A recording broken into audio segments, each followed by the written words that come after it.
Good morning. Good Sunday. It's raining. I hope that this new day finds you well. My name is Leon Dunkley.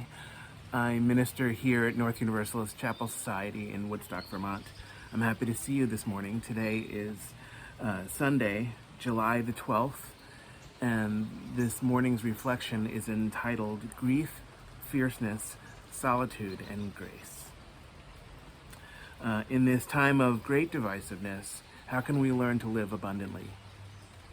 How do we let go of grief in order to rediscover fierceness? How do we make use of all of this solitude and discover grace? My model for grace this morning is not the greatest model. It's an absolutely terrible model, actually. It is the model of trust offered to us by Charlie Brown and Lucy Van Pelt of the Peanuts cartoon. In a 14-frame story, cartoonist Charles M. Schulz delivers us this model. In frames 1 and 2, Lucy positions the football for the kicking, and Charlie Brown is deeply suspicious, but he lines up ready to kick it anyway. For history has taught him to be suspicious. And in frame 3, Lucy explains herself. She says, "I'll hold the ball, Charlie Brown, and you come running up and kick it." It seems simple enough. In frames 4, 5, and 6, Charlie Brown considers Lucy's proposition and decides to go for it. Fully aware that Lucy is a trickster, and every time before she has pulled the football away at the last minute and caused a great deal of trouble for Charlie Brown. In frames 7 and 8, Charlie Brown tests his suspicion. He runs up to the football, but he stops abruptly before kicking it. But Lucy doesn't flinch. So Charlie Brown is surprised. In frames 9 and 10, Lucy recognizes his suspicion and lays into him like nobody's business. She says, "You thought I was going to pull the ball away, didn't you? Why, Charlie Brown, I'm ashamed of you, and I'm also insulted. Why don't you trust anyone anymore? Has your mind become so darkened with mistrust that you've lost your ability to believe in people?" It's a fantastic piece of writing. It's so insightful and so revealing. The Peanuts is an excellent teacher of passive-aggressive gaslighting behaviors for children. Anyway, so after Lucy's shaming tirade, in frame 11, Charlie Brown makes his second approach. In frame 12, predictably, Lucy does pull the football away. She has a fantastic look of glee on her face. It's almost demonic. And Charlie Brown goes flying through the air, screaming, "Argh!" and screaming to the heavens. He's fooled again, and he's swept up and he lands flat on his back.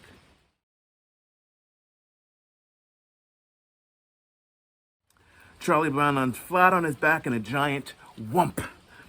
And in frame 13, and then in the final frame of the cartoon, Lucy stands above him as he's lying on his back, and she asks, "Isn't it better this way, Charlie Brown? Isn't it better to trust people?" Lucy is awful. It is a great cartoon. Good God, children can be so cruel to one another. It's a good thing we all outgrow that over time. So Lucy is not going to change. She's having too much fun the way things are. Too much fun at Charlie Brown's expense. And she uses that fun to avoid her own issues. It's a good deal for her, and she likes being the one with the power, the one in control, and she's not giving that up without a fight. So Lucy's limitations are not the point. The world does not revolve around Lucy Van Pelt. Not that Lucy knows that yet. The point is that if you want to play a decent game of football, if you want to have healthy fun and meet new friends, Lucy cannot be the one in charge. She cannot be the one to hold the ball, the one in control, because she has shown us time and time again that she is not interested in the joy of others. She's only interested in her own joy. She's not a winner, as she might wish to believe. Quite the opposite, in fact. Lucy likes to see others fail. That's loser energy. She likes it so much that she will trick you over and over again, year after year. This is where Grace shows up. Grace lay not in Charlie Brown's unending hopefulness for a nicer Lucy.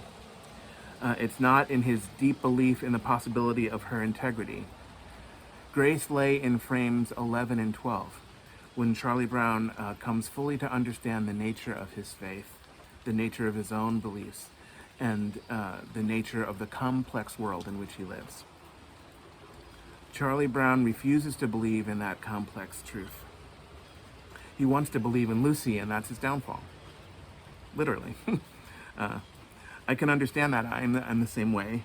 I don't want to believe in the complex truth, especially not when there are simpler and more convenient truths available. Alternative truths, perhaps. Ones that don't ask me to grow and learn and change. Now, there's a song about this. Todd Rundgren wrote it, and he called it Honest Work. And some of the lyrics are these: I'm not afraid to bend my back. I'm not afraid of work, but how I fear the things I do for lack of honest work. Now, I hold no blame for anyone. It was I who did arrange to pay my union dues so I'd not have to learn or change. And when I was replaced, it was I that started down the hill and drank away my savings till I could not stop myself. This is a brutal song, but we live in brutal times. We have to find the art that's tough enough to deal with the times that we're in. We have to find an art that's strong enough and tender enough to hold the Charlie Brown aspects of ourselves and the Lucy Van Pelt aspects of ourselves together in one single living body.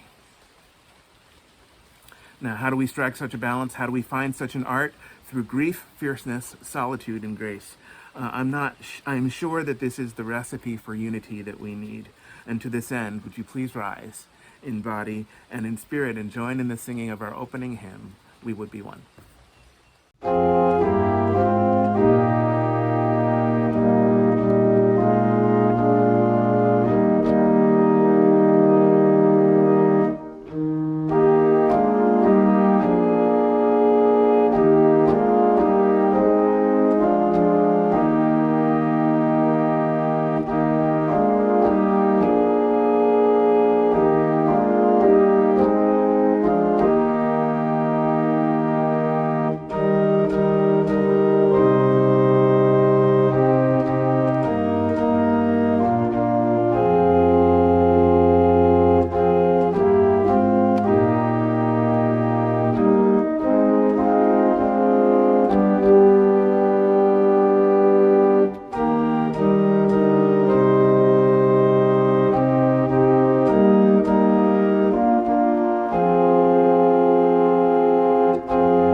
This is the moment in the order of service for the sharing of joys and concerns.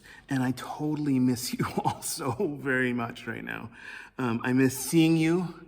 I still remember where you sat, how you look. I still remember how you laughed. And I remember how you didn't laugh at my funny jokes. I miss the joys and concerns that we did when we were all together. And it is an element of the service that doesn't translate as well to an online format, and it doesn't feel the same in an empty room. It lacks the power of your vibrancy and your passion and your spirit of life.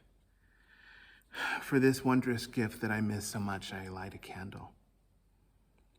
I also light a candle this morning for our dear Joby Thompson, who went into the emergency room yesterday. She's doing good. She went in with some abdominal pain, and she spent the day there. She struggled with some issues with hydration. So it was a challenge in the beginning of the day, but she felt very good by the end of it and was making jokes to her dear Anne McSood. And I spoke with Anne 2 nights ago, and we're looking forward to her quick return and her quick recovery.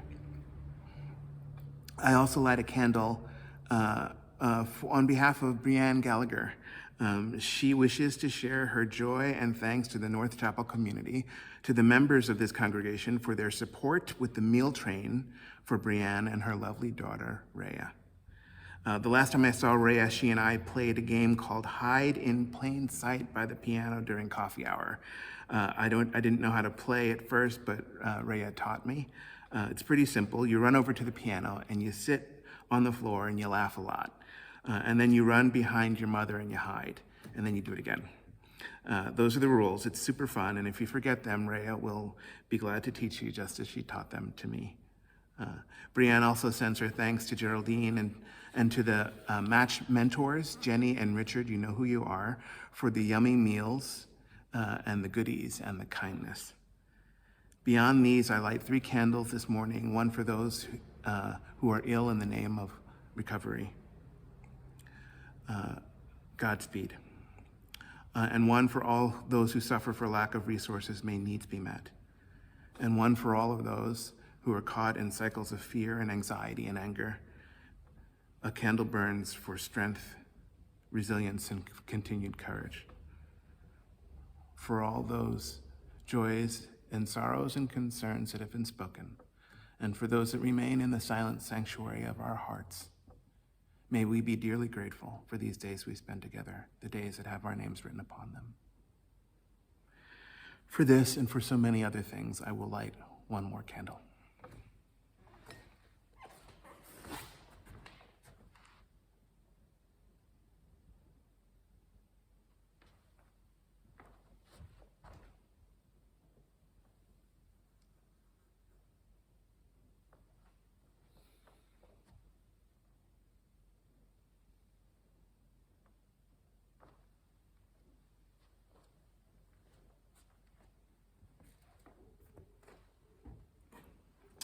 May we hold all of this in compassionate community as we enter time of meditation and prayerfulness.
Speaking of great cartoons, there is a great one that I saw the other day online.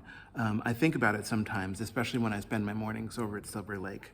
At Silver Lake, the kayakers come sometimes when the mist is still rising above the water, and they paddle right into the mist and they disappear into its mystery. And my imagination takes over, and I imagine crazy things. I imagine that the kayaks can submerge. You know how certain ducks on the water can dive over themselves and submerge? Living submarines looking around underwater for something to eat. I imagine that the kayaks can do that. I imagine that they could dive over themselves and submerge and explore a whole new world beneath the surface of the water. That the kayaks made their way through the underwater wilderness by way of a kind of sonar, the pings of proximity, an echolocation device that's built right into the kayak itself.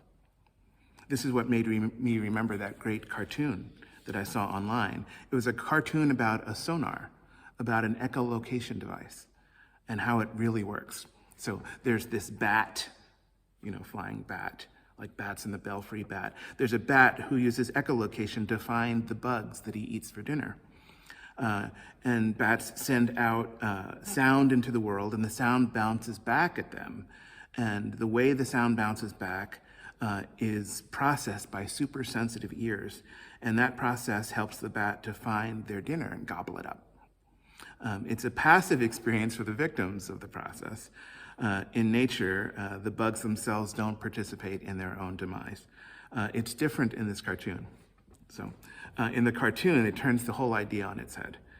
It's a 3-frame cartoon. It's simple, even though it's about an echolocation device, which is fairly complex. In frame 1, the bat sings a Neil Diamond song of all artists, but for obvious reasons. The bat sings, "Sweet Caroline," okay?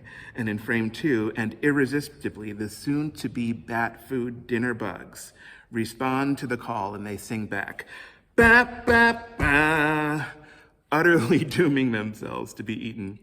And in the final frame, having recognized their mistake, they recite a litany of bug language curses to the heavens.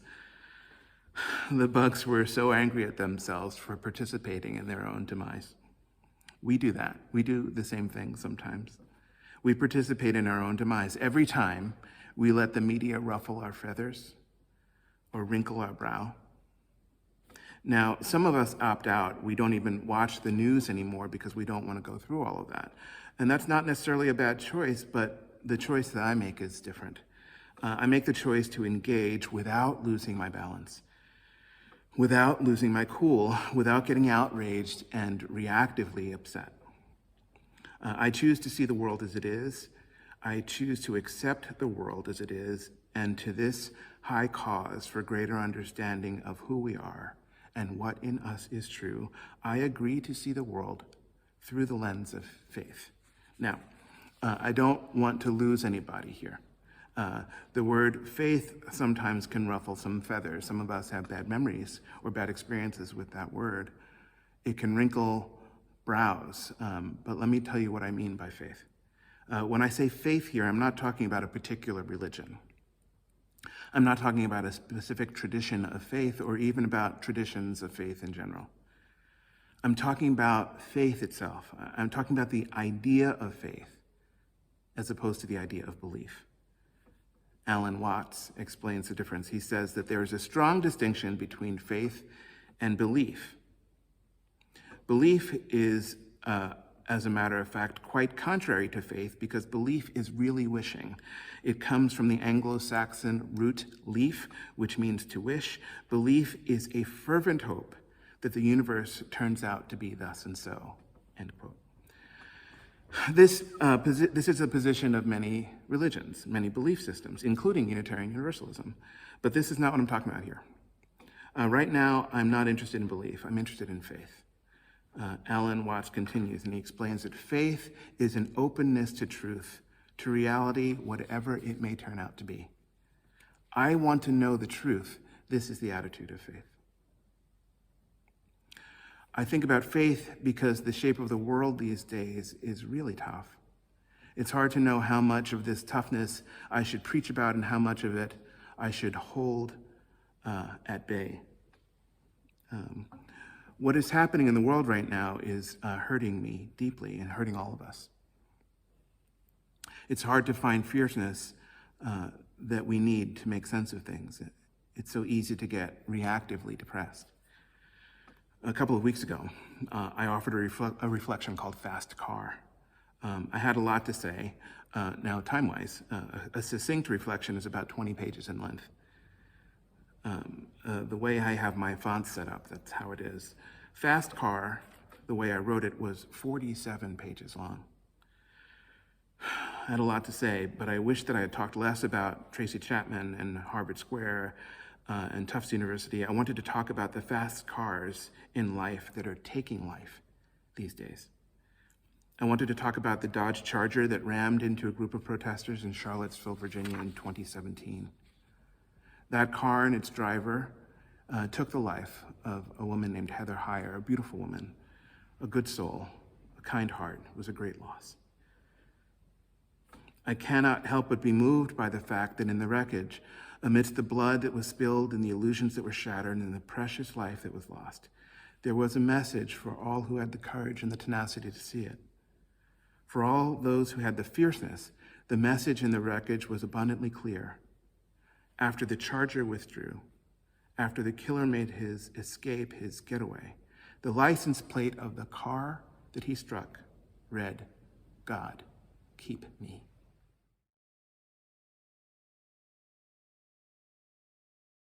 I pray for our dear Heather Heyer. That Charger was not the only fast car that took a life. In headline news this week, I learned that Black Lives protesters continue to come under attack at demonstrations. On Tuesday evening, an SUV driver sped through a peaceful protest march in Times Square, narrowly missing people.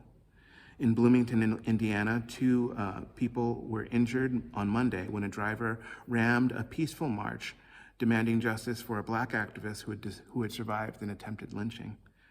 And in Long Island, New York, the police arrested a man on Monday after he allegedly plowed his SUV into a cloud of Black Lives Matter protesters, injuring 2 people. Researchers at the University of Chicago have documented over 50 such attacks since the protests erupted in May, warning that right-wing extremists are turning vehicles into weapons, end quote.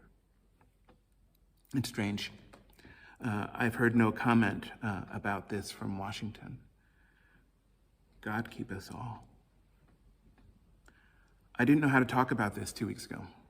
I don't know how to talk about it now, but there's some scar tissue that is built up where an open wound used to be. In ministerial formation, they teach you to preach from the scar, but not the wound.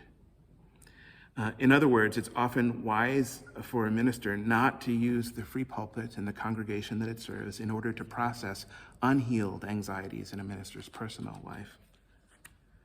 Obviously, there's a limit to this teaching in times of crisis. No minister can heal quickly enough to rise above what is happening to us right now. It's not the nature of crises. By the time one heals and gains the necessary distance, the moment of the crisis is lost, and it's too late. Moments of crisis pass by us far too quickly. It's hard to keep up. It's even harder to get out in front of things and harder to be prophetic. To be prophetic is not to be magically aware of how the future will unfold. It's not weird. To be prophetic is to think critically in a changing world. It means to maintain one's balance in turbulent times. It is to be faithful enough with the world as it is, to understand the world as it soon will be. Reverend James Luther Adams, a Unitarian and a theologian of the highest order, often talked about what he called the prophethood of all believers. He understood that the church is an institution whose people learn to judge and correct their society. In order to be able to do that, we have to process our grief enough to find our fierceness. We have to make use of our solitude well enough to discover grace. Kanye West is running for president. Saw it on the news. The performing artist, the celebrity. The husband of Kim Kardashian is running for president, and I'm not surprised. I'm especially not surprised that President Trump commented on it already, making it seem more real than it actually is. This is how the world is right now. Kanye West made headlines in October of 2018 when he donned the red MAGA hat and spoke to the president in the White House, sharing that his friends had warned him. They had tried to scare him. Kanye West said, "They tried to scare me. They tried to scare me to not wear this hat, my own friends. But this hat gives me a power in a way. It was something about when I put this hat on, it made me feel like Superman. You made us Superman, and that's my favorite superhero. You made a Superman cape for me," end quote. Thank you, Kanye West. That was the celebrity soundbite. It was everywhere. That was the catchy personal headline. We were distracted by the soundbite in the headline. Distracted enough to miss the point that lay beneath. And that's the play these days, it seems to me. That's the way things are. It's not new as a PR strategy, and I recognize this, and it's in the news still today. Distract. Now, on Monday, this past Monday, Harvard University and some other schools as well announced that all of their classes for this coming year will be held online. Within the hour, ICE responded. ICE, Immigration and Customs Enforcement. Who knew that they had their finger on the pulse of Harvard University? ICE responded, and U.S. Customs and Border Protection responded as well. They made clear their intention to send international students back to their home countries in the event that classes go fully online, which is outrageous. Senator Elizabeth Warren was the first to call this out. She slammed the move. She said, "Kicking international students out of the U.S. during a global pandemic because their colleges are moving classes online for physical distancing hurts students. It is senseless, cruel, and xenophobic." And she's utterly right, but that's not the point. Or even the most salient point right now, in my opinion. The greater point, I think, is that Harvard University just utterly condemned Donald Trump and his failure to respond effectively to the crisis of COVID-19. While Donald Trump is staging rallies and public events in Tulsa and Phoenix, at Mount Rushmore and in Washington, D.C., as he gathers people by the thousands, maskless, not socially distancing, one of the most prestigious educational institutions in the world chose otherwise. Harvard faced the COVID-19 crisis squarely and realistically, differently than Donald Trump. They made the ethical choice that will save lives. There's no doubt about that. In early April of 2020, Dr. Ghebreyesus, the head of the World Health Organization, made his point perfectly clear. His point being that politicizing the COVID crisis will be utterly disastrous. He said, "Please don't politicize the virus. It exploits the differences you have at the national level.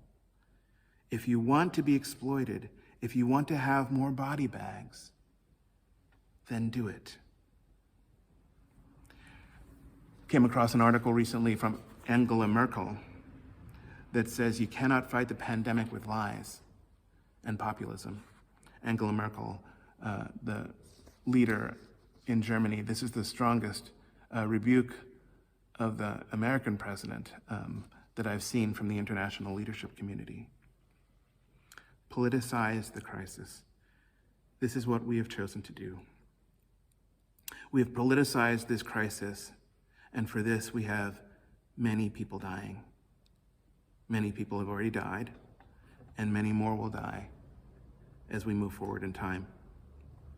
Donald Trump supporters will be among those who depart from us. Some already have. Beloved people who believe something that is not true.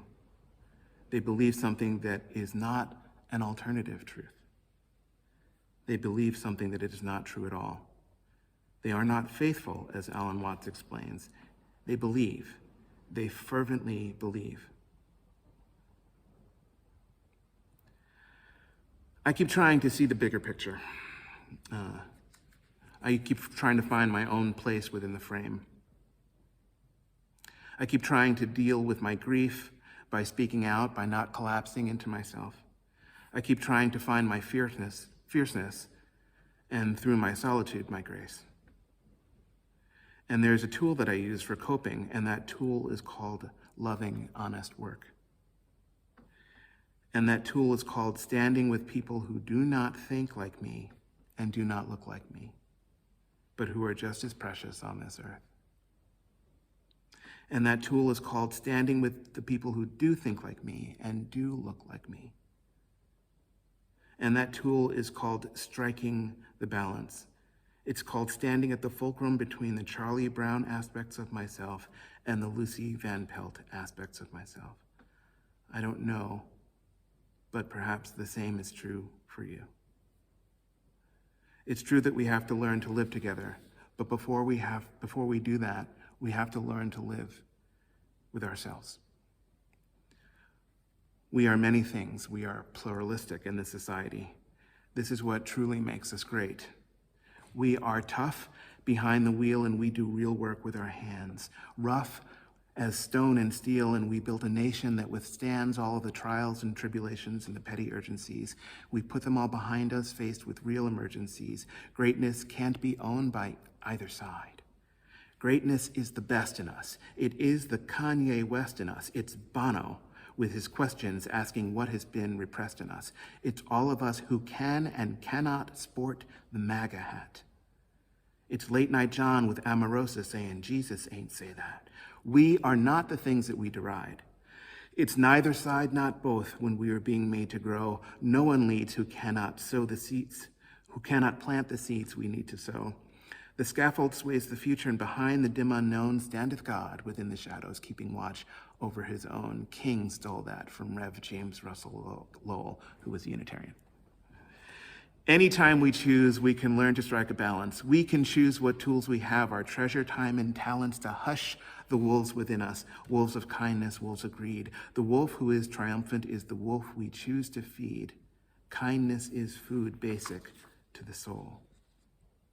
As we stand at our crossroads about the story of our country, the meaning of the 4th of July and its Declaration of Independence, the meaning of the 4th of July in 1776, when the Declaration of Independence was signed, when these words were first introduced into American culture.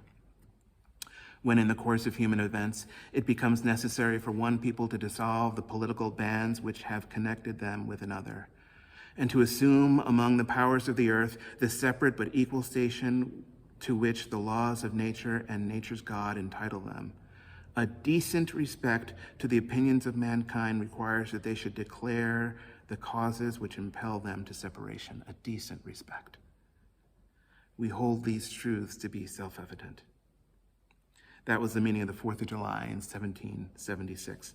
By 1852, it was Frederick Douglass at the helm, who said, fellow citizens, I am not wanting in respect for the fathers of this republic. The signers of the Declaration of Independence were brave men. They were great men too, great enough to give fame to a great age. It does not often happen to a nation to raise at one time such a number of truly great men. They were statesmen, patriots, and heroes for the good that they did and the principles they contended for. I will unite with you to honor their memory. And in this piece that he called, What to the Slave is the 4th of July, he went on to utterly condemn the institution of slavery. From a position of love, we criticize this nation that we love. From a place of love, we criticize this nation that we love. Oh, beautiful, our heroes proved in liberating strife, who more than self, our country loved, and mercy more than life. America, may God's thy gold refined, till all success be nobleness in every gain divine. We are in a process of becoming. What we are doing here is unique in all the world. I'm not surprised when things get a little hard sometimes. We can find ourselves ungrounded. We can find ourselves flying through the air and yelling at the heavens. But we can strike our balance. It just takes a little grace.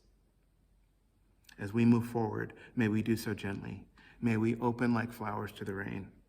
May we hold all sides of us and all sides of one another in one good and gentle heart. May it be so. Blessed be. And amen.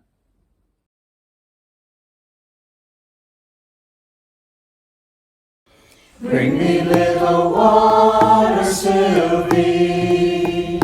Bring me little water now. Bring me little water, Sylvie. Every little once in a while. Bring me little water, Sylvie. A little water. Bring me little water.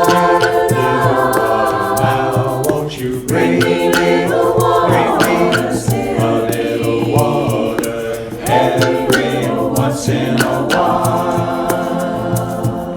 Sylvie, come a-running, bucket in her hand.